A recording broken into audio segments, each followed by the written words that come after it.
Plague की चुड़ैल। प्रिय दोस्तों नमस्कार। आज की वीडियो में हम किस्सा और कहानी बताने जा रहा हूँ। ब्लैक की चुड़ैल है। कहानी बहुत ही भावुक करने वाली है। अंत तक जरूर सुने। जो लोग पहली बार हमारे चैनल पर हैं वह चैनल को सब्सक्राइब कर लें। आइए शुरू करते हैं।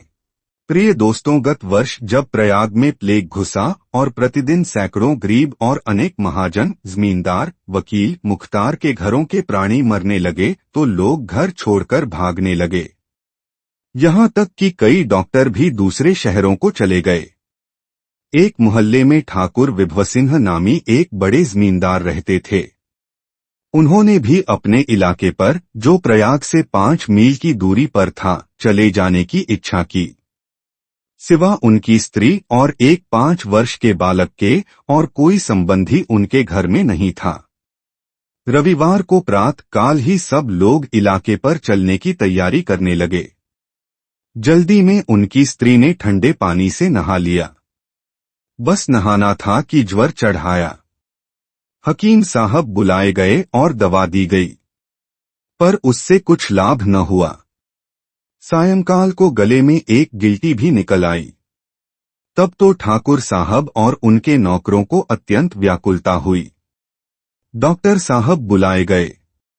उन्होंने देखते ही कहा कि प्लेग की बीमारी है, आप लोगों को चाहिए कि यह घर छोड़ दें। यह कहकर वह चले गए। अब ठाकुर साहब बड़े असमंजस में पड़े। न तो उनसे वहां रहते ही बनता था, न छोड़ के जाते ही बनता था। वह मन में सोचने लगे, यदि यहाँ मेरे ठहरने से बहूजी को कुछ लाभ हो तो मैं अपनी जान भी खतरे में डालूं। परंतु इस बीमारी में दवा तो कुछ काम ही नहीं करती, फिर मैं यहाँ ठहरकर अपने प्राण क्यों खो। यह सोच जब वह चलने के लिए खड़े होते थे, तब वह बालक जिसका नाम नवल सिंह था, अपनी माता के मुंह की ओर देखकर रोने लगता था और वहां से जाने से इनकार करता था। ठाकुर साहब भी प्रेम के कारण मूक अवस्था को प्राप्त हो जाते थे और विवश होकर बैठे रहते थे। ठाकुर साहब तो बड़े सहृदय सज्जन पुरुष थे, फिर इस समय उन्होंने ऐसी निष्ठुरता क्यों दिखलाई, इसका कोई कारण अवश्य था, परंतु उन्होंने उस समय उसे किसी को नहीं बतलाया।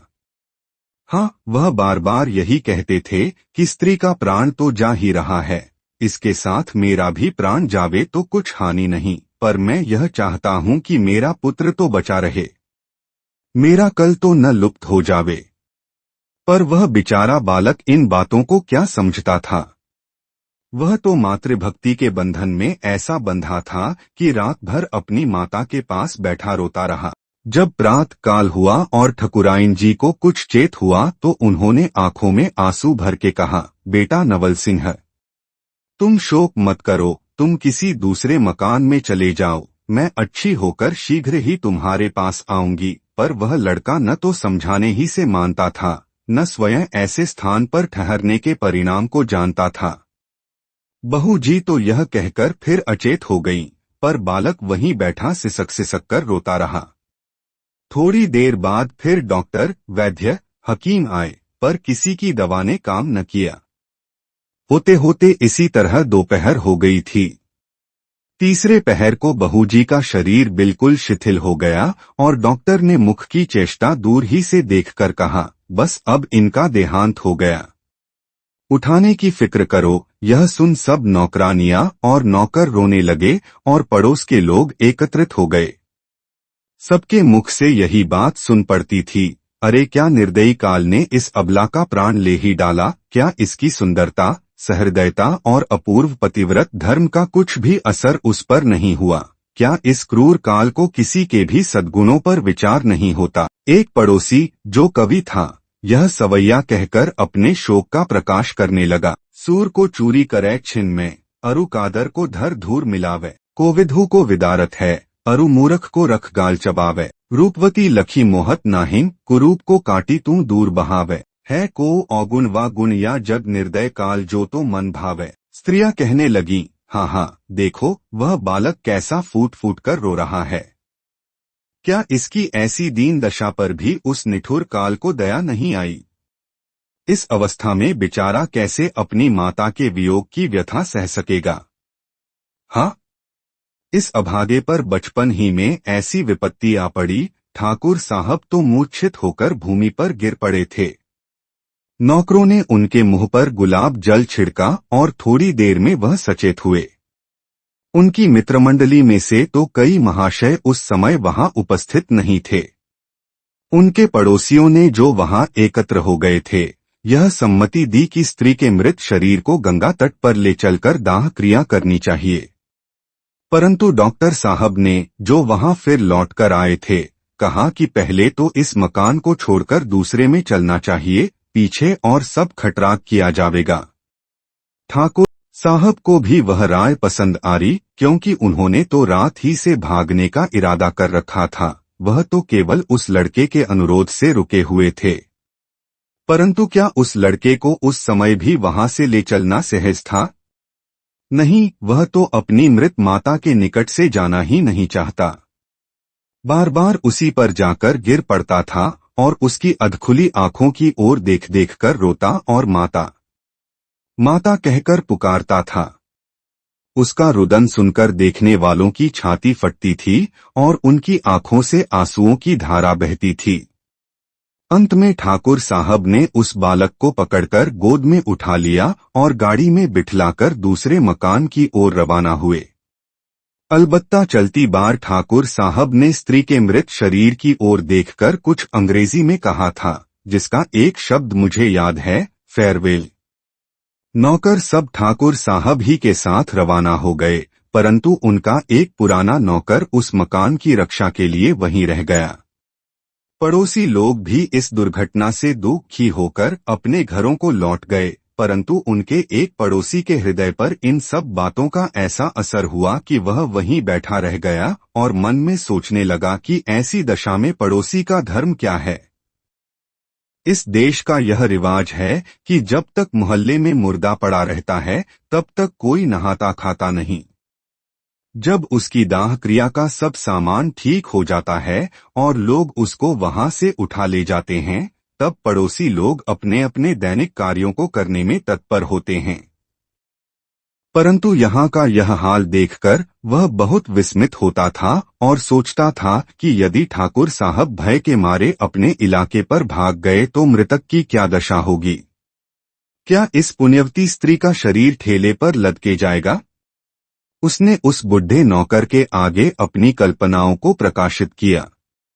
उसने उत्तर दिया कि अभी ठाकुर साहब की प्रतीक्षा करनी चाहिए, देखें वह क्या आज्ञा देते हैं। वह पड़ोसी भी यही यथार्थ समझ के चुप हो गया और संसार की असारता और प्राणियों के प्रेम की निर्मूलता पर विचार करने लगा। उस समय उसे नानक जी का यह पद याद आया, सबह कुछ जीवत का व्यवहार, और सूरदास का कुसमय मीत का को कौन भी स्मरण आया।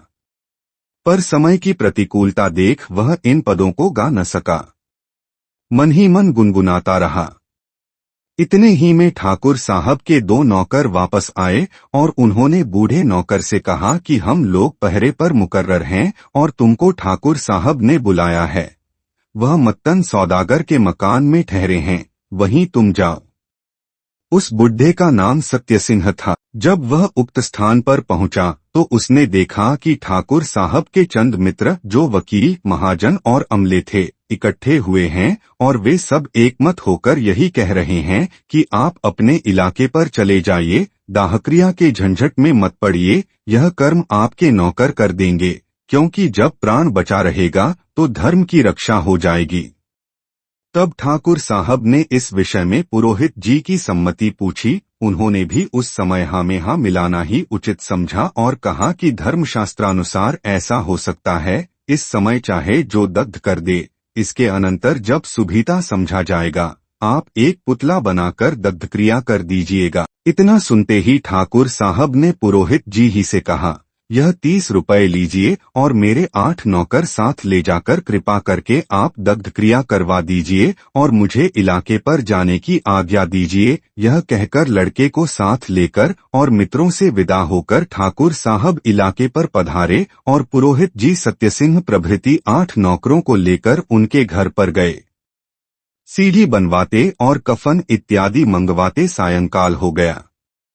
जब नाइन बहू जी को कफनाने लगी, उसने कहा, इनका शरीर तो अभी बिल्कुल ठंडा नहीं हुआ है और आंखें अधखुली सी हैं। मुझे भय मालूम होता है।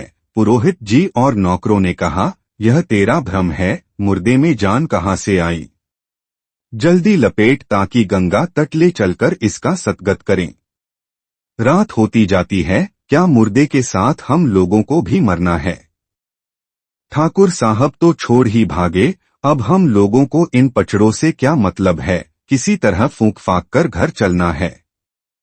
क्या इसके साथ हमें भी जलना है? सत्यसिंह ने कहा, भाई जब नाइन ऐसा कहती है तो देख लेना चाहिए, शायद बहू जी की जान न निकली हो। ठाकुर साहब तो जल्दी से छोड़ भागे। डॉक्टर दूर ही से देखकर चला गया। ऐसी दशा में अच्छी तरह जांच कर लेनी चाहिए। सब नौकरों ने कहा, सत्यसिंह तुम तो सठिया गए हो, ऐसा होना असंभव है। बस देर न करो, ले चलो। यह कहकर मुर्दे को सीढ़ी पर रख कंधे पर उठा। सत्यसिंह का वचन असत्य और राम नाम सत्य कहते हुए दशाश्वमेध घाट की ओर ले चले। रास्ते में एक नौकर कहने लगा, 7 बज गए हैं, दग करते करते तो 12 बज जावेंगे। दूसरे ने कहा, फूकने में निस्संदेह सारी रात बीत जाएगी। तीसरे ने कहा, यदि ठाकुर साहब कच्चा ही फेंकने को कह गए होते तो अच्छा होता। चौथे ने कहा, मैं तो समझता हूँ कि शीतला हैजा लेक से मरे हुए मृतक को कच्चा ही बहा देना चाहिए। पांचवे ने कहा, यदि पुरोहित जी की राय हो तो ऐसा ही कर दिया जाए। पुरोहित जी ने, जिसे रात्रि समय श्मशान में जाते डर मालूम होता था, कहा, जब 5 पंच की ऐसी राय है तो मेरी भी यही सम्मति है, और विशेषकर इस कारण कि जब एक बार ठाकुर साहब को नरेनी अर्थात पुतला बनाकर जलाने का कर्म करना ही पड़ेगा तो इस समय दग्ध करना अत्यावश्यक नहीं है। छठे और सातवें ने कहा कि बस चलकर मुर्दे को कच्चा ही फेंक दो, ठाकुर साहब से कह दिया जाएगा कि जला दिया गया। परंतु सत्यसिंह जो यथानाम तथा गुण बहुत सच्चा और ईमानदार नौकर था, कहने लगा, मैं ऐसा करना उचित नहीं समझता। मालिक का कहना और मुर्दे की गति करना हमारा धर्म है। यदि आप लोग मेरा कहना न माने तो मैं यहीं से घर लौट जाता हूँ। आप लोग चाहे जैसा करें और चाहे जैसा ठाकुर साहब से कहें। यदि वह मुझसे पूछेंगे तो मैं सच सच कह दूंगा। यह सुनकर नौकर घबराए और कहने लगे कि भाई 30 रुपए में से जो ठाकुर साहब ने दिए हैं तुम सबसे अधिक हिस्सा ले लो, लेकिन यह वृत्तांत ठाकुर साहब से मत कहना। सत्यसिंह ने कहा, मैं हरामखोर नहीं हूँ, ऐसा मुझसे कदापि नहीं होगा। लो मैं घर जाता हूँ, तुम लोगों के जी में जो आए सो करना। जब यह कहकर वह बुढ़ा नौकर चला गया तो बाकी नौकर जी में बहुत डरे और पुरोहित जी से कहने लगे, अब क्या करना चाहिए? बुढ़ा तो सारा भेद खोल देगा और हम लोगों को मौकूफ करा देगा। पुरोहित जी ने कहा, तुम लोग कुछ मत डरो, अच्छा हुआ कि बुढ़ा चला गया। अब चाहे जो करो, ठाकुर साहब से मैं कह दूंगा कि मुर्दा जला दिया गया। वह मेरा विश्वास बुढ़े से अधिक करते हैं। 30 में से 7 तो सीढ़ी और कफन में खर्च हुए हैं। 2-2 रुपए तुम 7 आदमी ले लो, बाकी 9 रुपए मुझे नवग्रह का दान दे दो। मुर्दे को जल में डालकर राम राम कहते हुए कुछ देर रास्ते में बिताकर कोठी पर लौट जाओ ताकि पड़ोसी लोग समझें कि अवश्य ये लोग मुर्दे को जला आए। यह सुनकर वे सब प्रसन्न हुए और 23 रुपए आपस में बांटकर मुर्दे को ऐसे अवघट घाट पर ले गए जहां न कोई डोम कफन मांगने को था, न कोई महाब्राह्मण दक्षिणा मांगने को। वहां पहुंचकर उन्होंने ऐसी जल्दी की कि सीढ़ी समेत मुर्दे को जल में डाल दिया और राम राम कहते हुए कगारे पर चढ़ाए, क्योंकि एक तो वहां अंधेरी रात वैसे ही भयानक मालूम होती थी, दूसरे वे लोग यह डरते थे कि कहीं सरकारी चौकीदार आकर गिरफ्तार न कर ले, क्योंकि सरकार की तरफ से कच्चा मुर्दा फेंकने की मनाही थी। निदान वे बेईमान नौकर इस तरह स्वामी की आज्ञा भंग करके उस अविश्वसनीय पुरोहित के साथ घर लौटे। अब सुनिए उस मुर्दे की क्या गति हुई। उस सीढ़ी के बांस ऐसे मोटे और हल्के थे जैसे नौका के डांड, और उस स्त्री का शरीर कृषित होकर ऐसा हल्का हो गया था कि उसके बोझ से वह सीढ़ी पानी में नहीं डूबी और इस तरह उतराती चली गई जैसे बांसों का बेड़ा बहता हुआ चला जाता है। यदि दिन का समय होता तो किनारे पर के लोग अवश्य इस दृश्य से विस्मित होते और कौवे तो कुछ खोदखाद मचाते। परंतु रात का समय था, इससे वह शव सहित सीढ़ी का बेड़ा धीरे धीरे बहता हुआ त्रिवेणी पार करके प्राय 5 मील की दूरी पर पहुंचा। पर यह तो कोई अचंभे की बात न थी। अत्यंत आश्चर्यजनक घटना तो यह हुई कि गंगाजल की शीतलता उस सोपानस्थित शरीर के लिए, जिसे लोगों ने निर्जीव समझ लिया था, ऐसी उपकारी हुई कि जीव का जो अंश उसमें रह गया था वह जग उठा और बहू जी को कुछ होश आया। परंतु अपने को इस अद्भुत दशा में देख वह भौचक सी रह गईं। उनके शरीर का यह हाल था कि प्राणांतक ज्वराग्नि तो बुझ गई थी, परंतु गले में की गिल्टी ऐसी पीड़ा दे रही थी कि उसके कारण वह कभी कभी अचेत सी हो जाती थी। परंतु जब उस सर्वशक्तिमान जगदीश्वर की कृपा होती है तो अनायास प्राणरक्षा के उपाय उपस्थित हो जाते हैं। निदान वह सीढ़ी बहते बहते ऐसी जगह आ पहुंची जहां करौंदे का एक बड़ा भारी पेड़ तट पर खड़ा था और उसकी एक घनी डाली झुककर जल में स्नान कर रही थी और अपने क्षीरमय फल फूल गंगाजी को अर्पण कर रही थी। वह सीढ़ी जाकर डाली से टकरारी और उसी में उलझकर रुक गई, और उस डाली में का एक कांटा बहू जी की गिल्टी में इस तरह चुभ गया जैसे किसी फोड़े में नश्तर। गिल्टी के फूटते ही पीड़ाजनक रुधिर निकल गया और बहू जी को फिर चेत हुआ। झट उन्होंने अपना मुंह फेर कर देखा तो अपने को उस हरी शाखा की शीतल छाया में ऐसा स्थिर और सुखी पाया जैसे कोई श्रांतपथिक हिंडोले पर सोता हो। सूर्योदय का समय था, जल में किनारे की ओर कमल प्रफुल्लित थे और तटस्थ वृक्षों पर पक्षीगण कलरव कर रहे थे। उस अपूर्व शोभा को देखकर बहू जी अपने शरीर की दशा भूल गईं और मन में सोचने लगीं कि क्या मैं स्वर्गलोक में आ गई हूँ या केवल स्वप्न अवस्था में हूँ, और यदि मैं मृत्युलोक ही में इस दशा को प्राप्त हुई हूँ तो भी परमेश्वर मुझे इसी सुखमय अवस्था में सर्वदा रहने दे। परंतु इस संसार में सुख तो केवल क्षणिक होता है, सुख की तो बौछार नहीं है, दुख का मेह बरसता है। यह मुर्दे का गांव रे बाबा, सुख महंगा दुख सस्ता है। थोड़ी ही देर बाद पक्षीगण उड़ गए और लहरों के उद्वेग से कमलों की शोभा मंद हो गई। सीढ़ी का हिंडोलना भी अधिक हिलने लगा, जिससे कृशित शरीर को कष्ट होने लगा। बहू जी का जी उबने लगा। उनका वश क्या था, शरीर में शक्ति नहीं थी कि तैरकर किनारे पर पहुंचें। हालांकि 4 ही हाथ की दूरी पर एक छोटा सा सुंदर घाट बना हुआ था। वह मन में सोचने लगीं कि शायद मुझको मृतक समझ मेरे पति ने मुझे इस तरह बहा दिया है, परंतु उनको ऐसी जल्दी नहीं करनी चाहिए थी। मेरे शरीर की अवस्था की जांच उन्हें भली भांति कर लेनी चाहिए थी। भला उन्होंने मेरा त्याग किया तो किया, उनको बहुत सी स्त्रियां मिल जाएंगी, परंतु मेरे नादान बच्चे की क्या दशा हुई होगी। अरे वह मेरे वियोग के दुख को कैसे सह सकता होगा। हाँ, वह कहीं रो रो के मरता होगा। उसको मेरे सदृश माता कहाँ मिल सकती है, विमाता तो उसको और भी दुखदायिनी होगी। हे परमेश्वर, यदि मैं मृत्युलोक ही में हूँ तो मेरे बालक को शांति और मुझे ऐसी शक्ति प्रदान कर कि मैं इस दशा से मुक्त होकर अपने प्राणप्रिय पुत्र से मिलूं। इतना कहते ही एक ऐसी लहर आई कि कई घूंट पानी उनके मुख में चला गया। गंगाजल के पीते ही शरीर में कुछ शांति सी आ गई और पुत्र के मिलने की उत्कंठा ने उनको ऐसा उत्तेजित किया कि वह हाथों से धीरे धीरे उस सीढ़ी रूपी नौका को खेकर किनारे पर पहुंच गई, परंतु श्रम से मूर्छित होकर भूमि पर गिर पड़ी। कुछ देर बाद जब होश आया तो उस स्थान की रमणीयता देखकर फिर उन्हें यही जान पड़ा कि मैं मरने के पश्चात स्वर्गलोक में आ गई हूँ।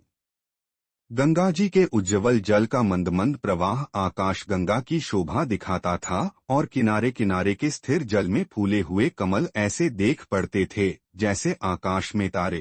दोहा गंगा के जल गात पै दल जल जात सुहा, जैसे गोरे देह पे नील वस्त्र दरसा। तट पर अम्बकदम्बशोकादि वृक्षों की श्रेणियां दूर तक चली गई थीं और उनके समीप के उपवन की शोभा जहां बसंत ऋतु रहियो लुभाई ऐसी मनोहर थी कि मनुष्य का चित्त देखते ही मोहित हो जाता था। कहीं करौंदे, कहीं कोरैया, इंद्र, बेला आदि के वृक्ष अपने फूलों की सुगंध से स्थानों को सुवासित कर रहे थे। कहीं बेला, कहीं चमेली, केतकी, चंपा के फूलों से लदी हुई डालियां एक दूसरे से मिली हुई यूं देख पड़ती थीं जैसे पुष्पों की माला पहने हुए सुंदर बालिकाएं एक से एक हाथ मिलाए खड़ी हैं। उनके बीच बीच में ढाक के वृक्ष लाल फूलों से ढके हुए यूं देख पड़ते थे जैसे संसारियों के समूह में विरक्त बनवासी खड़े हों। इधर तो इन विरक्तों के रूप ने बहू जी को अपनी वर्तमान दशा की ओर ध्यान दिलाया, उधर कोकिला की कूक ने हृदय में ऐसी हूक पैदा की कि एक बार फिर बहू जी पति के वियोग की व्यथा से व्याकुल हो गईं और कहने लगीं कि इस शोकसागर में डूबने से बेहतर यही होगा कि गंगा जी में डूब मरूं। फिर सोचा कि पहले यह तो मैं विचार लूं कि मेरा मरना भी संभव है या नहीं। यदि मैं स्वर्गलोक के किसी भाग में आ गई हूं तो यहाँ मृत्यु कैसे आ सकती है, परंतु यह स्वर्गलोक नहीं जान पड़ता क्योंकि स्वर्ग में शारीरिक और मानसिक दुख नहीं होते और मैं यहाँ दोनों से पीड़ित हो रही हूँ। इनके अतिरिक्त मुझे क्षुधा भी मालूम होती है। बस निस्संदेह मृत्युलोक ही में इस दशा को प्राप्त हुई हूँ। यदि मैं मनुष्य ही के शरीर में अब तक हूँ और मरकर पिशाची नहीं हो गई हूँ तो मेरा धर्म यही है कि मैं अपने अल्पवयस्क बालक को ढूंढकर गले से लगाऊं, परंतु मैं शारीरिक शक्तिहीन अबला इस निर्जन स्थान में किसे पुकारूं, किधर जाऊं। हे करुणामय जगदीश, तू ही मेरी सुध ले। यदि तूने द्रौपदी, दमयंती आदि अबलाओं की पुकार सुनी है तो मेरी भी सुन। यह कहकर गंगा जी की ओर मुंह फेर घाट पर बैठ गईं और जल की शोभा देखने लगीं। इतने ही में दक्षिण दिशा से एक दासी हाथ में घड़ा लिए गंगाजल भरने को आई। जब उसने पीछे से ही देखा कि कोई स्त्री कफन का श्वेत कपड़ा पहने अकेली चुपचाप बैठी है, उसके मन में कुछ शंका हुई। जब उसने देखा कि नीचे पानी में एक मुर्दावाली सीढ़ी भी तैर रही है, तब तो उसे अधिक भय मालूम हुआ और उसने सोचा कि अवश्य कोई मरी हुई स्त्री चुड़ैल होकर बैठी है। जब उसके पाँव की आहट पाकर बहू जी ने उसकी ओर मुंह फेरा और गिड़गिड़ाकर उससे कुछ पूछने लगी तो वह उनकी खोड़राई हुई आंखों और अधमरी स्त्री की सी चेष्टा देखकर भय से चिल्ला उठी और चुड़ैल चुड़ैल करके वहीं घड़ा पटक कर भागी। बहू जी ने गला फाड़ फाड़ कर उसे बहुत पुकारा पर वह न लौटी और अपने ग्राम में ही जाकर उसने दम लिया। जब उसकी भयभीत दशा देखकर और स्त्रियों ने उसका कारण पूछा तब उसने सब वृत्तांत कह सुनाया, परंतु वह ऐसी डर गई थी कि बार बार घाट ही की ओर देखती थी कि कहीं वह चुड़ैल पीछे पीछे आती न हो। उस समय ग्राम के कुछ मनुष्य खेत काटने चले गए थे और कुछ ठाकुर विभव सिंह के साथ टहलने निकल गए थे। केवल स्त्रियां और लड़के गांव में रह गए थे। उनमें से किसी को यह साहस नहीं होता था कि घाट पर जाकर उस दासी की अपूर्व कथा की जांच करे। चुड़ैल का नाम सुनते ही वे सब ऐसी डर गई थीं कि अपने अपने लड़कों को घर में बंद करने लगीं कि कहीं चुड़ैल आकर उन्हें चबा न डाले। उस समय ठाकुर साहब का लड़का नवल सिंह भी अपनी मृत माता का स्मरण कर कर नेत्रों से आंसू बहाता हुआ इधर उधर घूम रहा था और लड़कों के साथ खेलने की उसे इच्छा न होती थी। जब एक स्त्री ने उससे भी कहा कि भैया तुम अपने बंगले में छिप जाओ, नहीं तो वह चुड़ैल आकर तुम्हें पकड़ लेगी, वह आश्चर्यचकित होकर पूछने लगा कि चुड़ैल कैसी होती है, यदि वह यहाँ आवेगी भी तो मुझे क्यों पकड़ेगी, मैंने उसकी कोई हानि नहीं की है। इधर तो यह बातें हो रही थीं, उधर बहू जी निराश होकर फिर मन में सोचने लगी कि यह तो निश्चय है कि मैं अभी तक मृत्युलोक में ही हूँ, पर क्या वास्तव में मेरा पुनर्जन्म हुआ है? क्या मैं सचमुच चुड़ैल हो गई हूँ, जैसा कि यह स्त्री मुझे देखकर कहती हुई भागी है?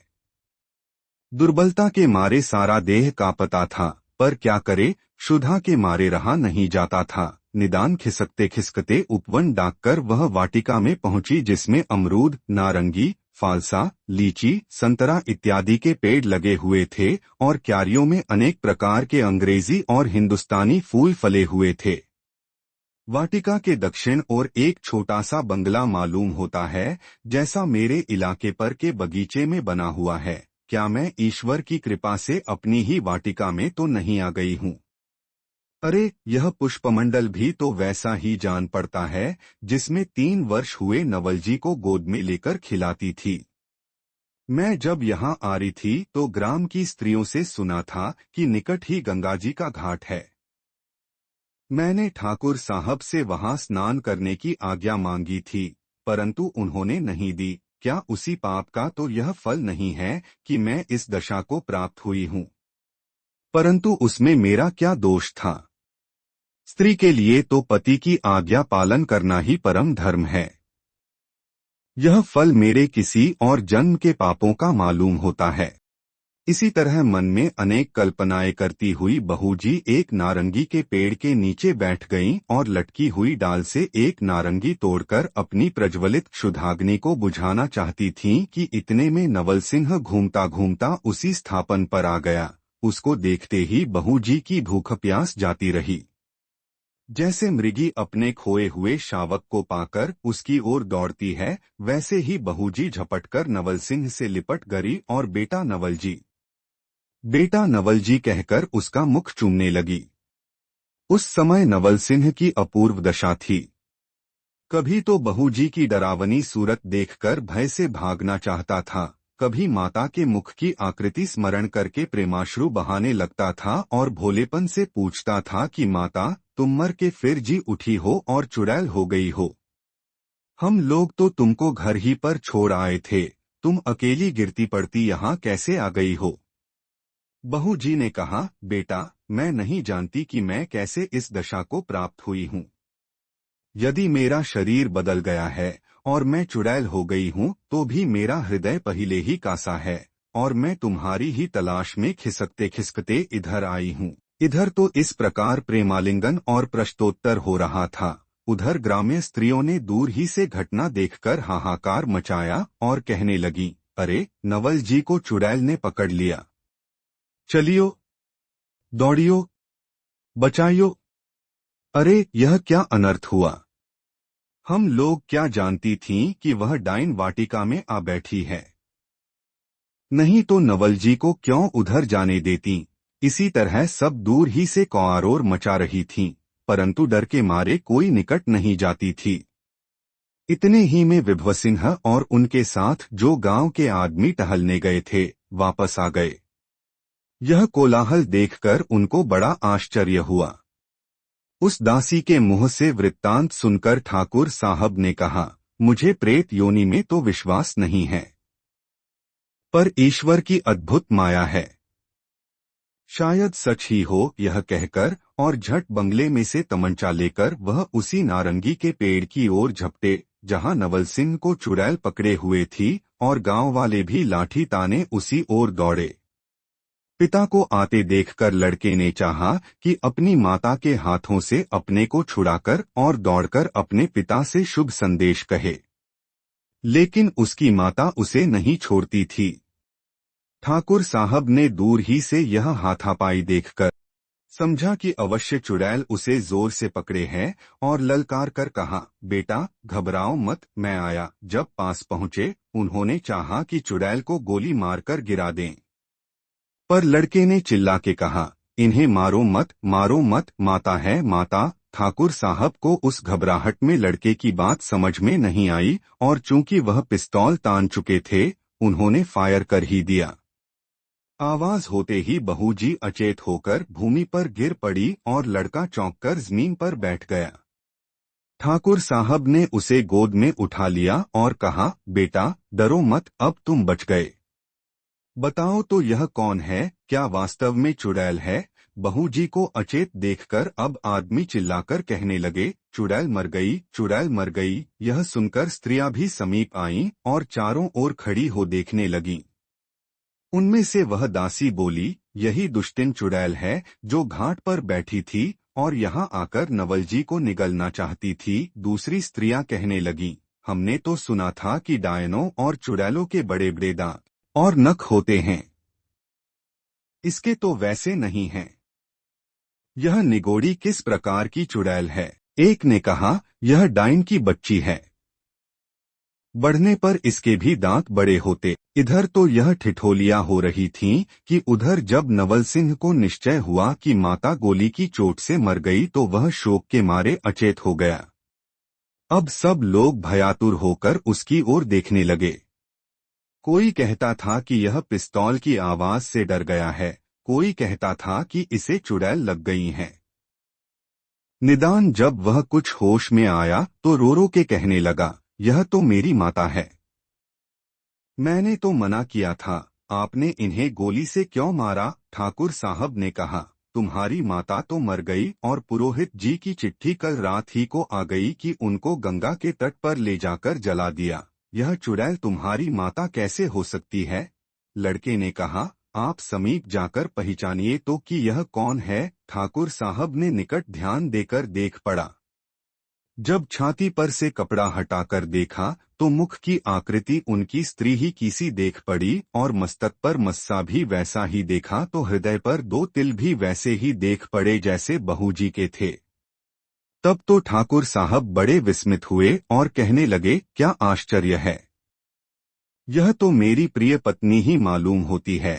फिर उन्होंने लड़के से कहा, बेटा तुम सोच मत करो, मैंने इन्हें गोली नहीं मारी है।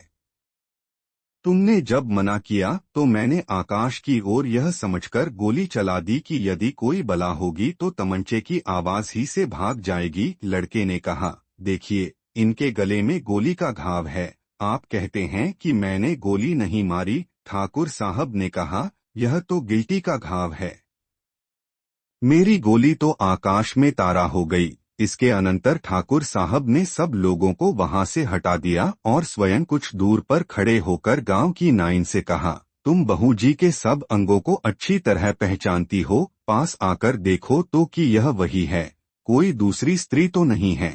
नाइन डरते डरते पास गई और आंखें फाड़ फाड़ कर देखने लगी। इतने में बहू जी को कुछ होश आया और बहू ज्यों ही उठ के बैठने लगी त्यों ही नाइन भाग खड़ी हुई। बहू जी ने उसे पहचान कर कहा, अरे बदमिया, मेरा बच्चा कहाँ गया? नवल जी को जल्द बुला, नहीं तो मेरा प्राण जाता है। ठाकुर साहब तो मेरे प्राण ही के भूखे हैं। प्रयागजी में मुझे बीमार छोड़कर भाग आए।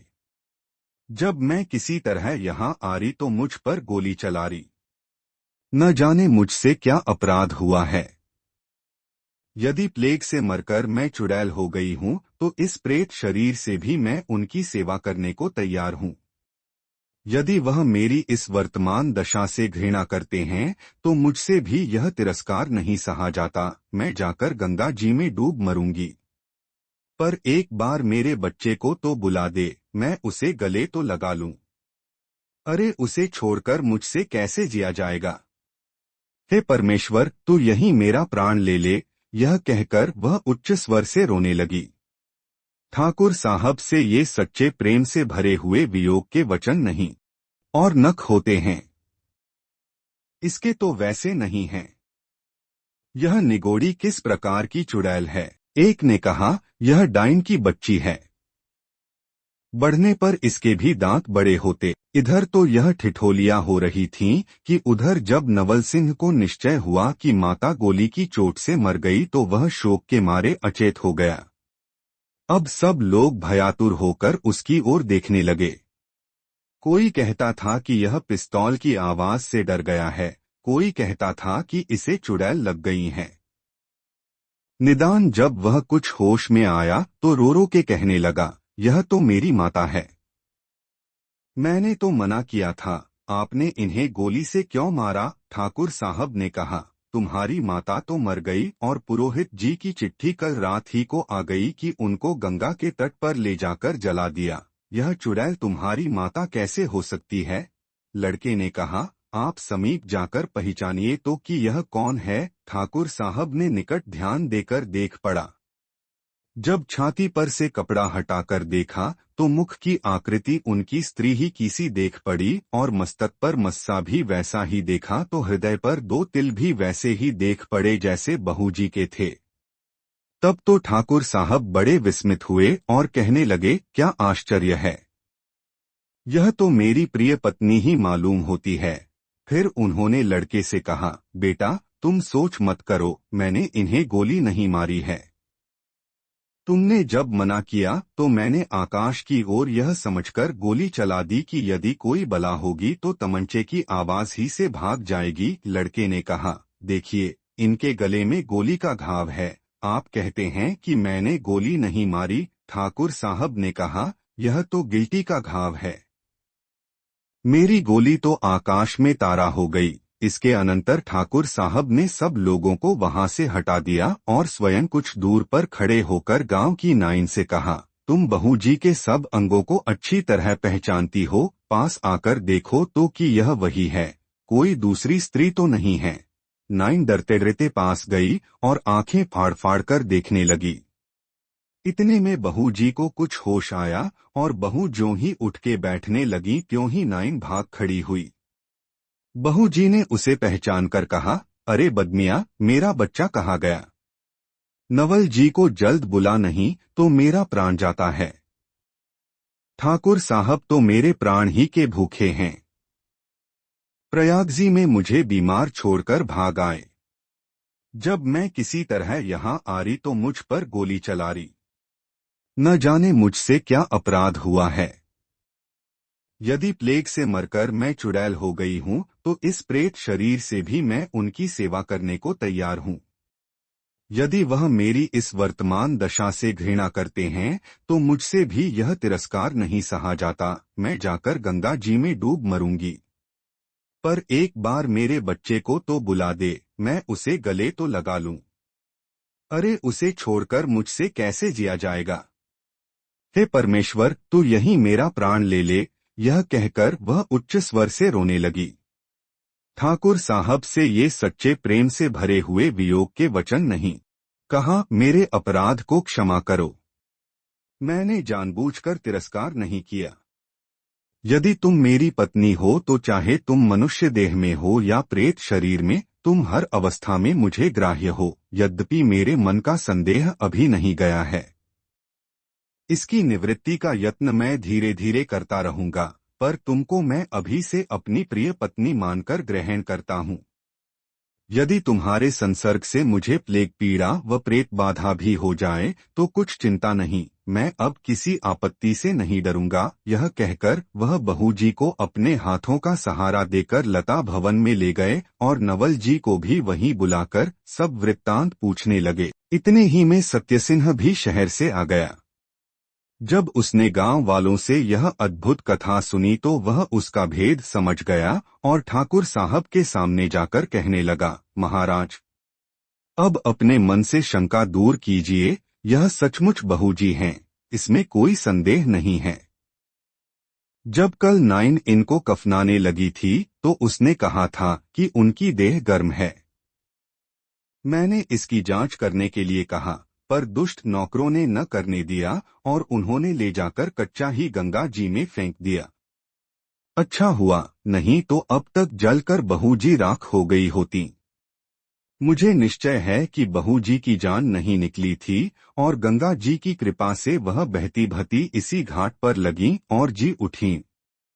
अब अपना भाग्य सराहिए, इनको फिर से अपनाइए और बधाई बजाइए। इतना सुनते ही ठाकुर साहब ने फिर क्षमा मांगी और निशंको बहू जी को अंक से लगाया और प्रेमाश्रु बहाए। बहू जी भी प्रेम से विह्वल होकर नवल जी को गोद में लेकर बैठ गईं और उनके कंधे पर अपना सिर रख रोने लगीं। जब गांव वालों ने यह वृत्तांत सुना तो वे आनंद से फूल उठे और बहूजी के पुनर्जन्म के उत्सव में मृदंग, मंजीरा और फाग से डफ बजाकर नाचने गाने लगे और स्त्रियां सब पान फूल मिठाई लेकर दौड़ी और बहूजी को देवी मानकर उनका पूजन करने और क्षमा मांगने लगीं। बहूजी ने कहा, इसमें तुम लोगों का कोई दोष नहीं, यह मेरा दुर्भाग्य था।